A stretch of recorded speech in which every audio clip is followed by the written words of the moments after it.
Iya, oke. Guys, ini saya memberikan motivasi lagi. Setiap video ini ya akhir-akhir ini ya untuk memotivasi aja hasil-hasil karya gitu. Di beberapa teman-teman yang udah pernah masuk di kelasnya Bukan Arsitek, baik melalui private atau melalui kelas yang ada di Tangerang dan sekitarnya, gini, cenderung mereka setelah ada produk dari Cina berbentuk lembaran, yaitu komposit marble atau komposit marmer komposit gitu ya dalam bahasa mereka.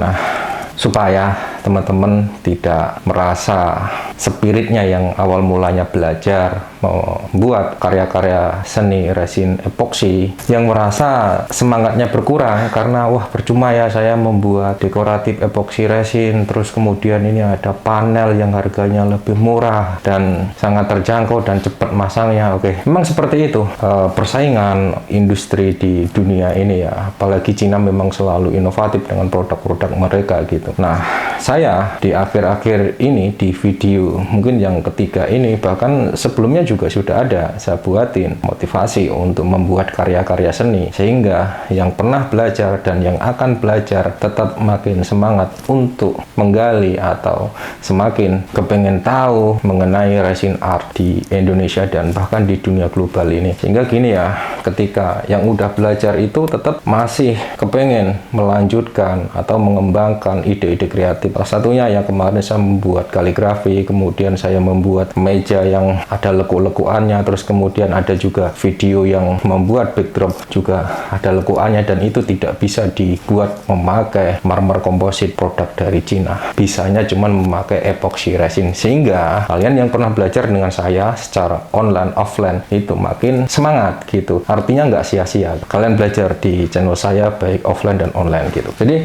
ini saya memakai media multiplex seperti yang video-video lama, triplex ya, artinya udah banyak saya pakai di video-video lama, bahkan video yang 3 tahun yang lalu juga sudah ada gitu. Di kali ini saya juga memakai bahan yang sama, semuanya sudah saya jelaskan dan tidak pernah saya tutup-tutupin untuk menjelaskan itu ya. Kemudian apakah pengembangan epoksi itu banyak nanti saya buatin di video-video yang lain, saya akan tetap buatin motivasi sehingga seni-seni yang kita kenalkan melalui channel Bukan Arsitek ini bisa dikonsumsi, bisa dipelajari, sehingga bisa mengembangkan minat belajar, bisa menjadikan ide-ide tambahan, barangkali bisa untuk kalian yang kepengen memiliki kegiatan di rumah setelah kerja, bisa menghasilkan uang tambahan dengan berkreasi resin art. Itu harapan saya ke depannya, dan ini saya jelaskan, ini saya memakai epoxy resin yang perbandingannya 2:1 mereknya Durevole. Nah, di sini saya memakai teknik pouring. Ini ada 2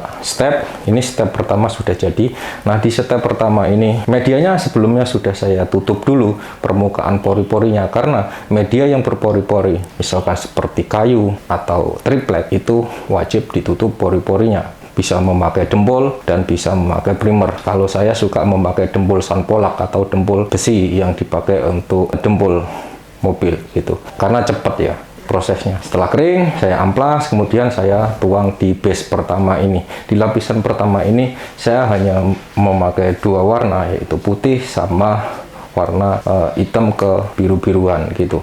Nah, di sini saya nanti akan menaruhkan kaligrafi di tengah-tengah sini, yaitu harus memakai 2 layer dengan step 2 layer, karena untuk merekatkan kaligrafi itu saya butuh layer kedua. Tapi di layer kedua ini nggak sebatas polos saja, saya bentuk ada motif tambahan. Jadi di sini nanti saya akan menambahkan motif lagi, sehingga motifnya itu nggak hanya 2 warna gitu. Oke, kita lanjut ke proses selanjutnya di layer kedua. Tapi sebelum lanjut ke layer kedua, saran saya harus diamplas dulu. Kenapa alasannya harus diamplas? Gini, sebab media yang licin ya, sudah licin seperti ini, kalau nggak kita amplas itu tujuannya untuk satu, berkata seperti air di atas daun talas. Ketika kita tuangkan resin lagi, kalau permukaannya licin, dia ada beberapa titik nanti yang tidak bisa merekat gitu, karena di permukaan benda licin. Nah, makanya harus kita amplas. Jadi media kaca juga wajib kita amplas, ACP, besi, semuanya harus kita amplas dulu, sehingga perekatannya itu sangat gampang dan membantu merekatkan ketika epoksi udah kering. Kita lanjut ke proses di tahap layer kedua. Cekidot.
Oke guys, ini ya udah jadi seperti ini hasilnya. Jadi ini untuk memotivasi bahwa karya-karya resin epoksi itu sangat banyak banget gitu. Nah sementara kenapa saya sering membuatkan yang ada kaligrafinya, ada di channel ini ada sekitar 3 video ya, karena untuk kaum para hawa, ibu-ibu, emak-emak yang udah belajar di channel Bukan Arsitek sehingga bisa mendapatkan ide baru, karena mencari kaligrafi yang seperti ini juga sangat gampang banget zaman sekarang. Di Tokopedia, di Shopee itu banyak banget dan belinya juga nggak terlalu mahal-mahal, sehingga kalau emak-emak, ibu-ibu atau mbak-mbak yang udah pernah belajar di channel ini, apabila pengen membuat kaligrafi talenan atau segala macam, itu ada contohnya gitu. Saya memotivasi ya, artinya ketika saya dulu pernah memulai 3 tahun yang lalu, saya memulai untuk berkarya resin art di Indonesia, sehingga sekarang udah banyak berkembang. Bahkan teman-teman saya yang jualan-jualan epoksi juga makin banyak. Saya mendoakan semoga mereka juga jualannya makin berkah, lancar, dan banyak juga yang udah membuka kelas private, dan saya juga senang sekali sehingga epoksi resin di Indonesia ini makin berkembang, makin mendominasi kalangan ibu-ibu, emak-emak, dan semuanya lah tanpa terkecuali gitu. Artinya ada nilai tambahan, ada bisa mendapatkan tambahan hasil untuk ekonomi kita masing-masing. Oke, tunggu video selanjutnya, dan mudah-mudahan di video kali ini bisa menginspirasi terus, dan video selanjutnya juga makin menginspirasi, dan kita juga harus makin berkarya untuk bangsa kita. Like, subscribe, jangan lupa. Tunggu video selanjutnya. Ciao.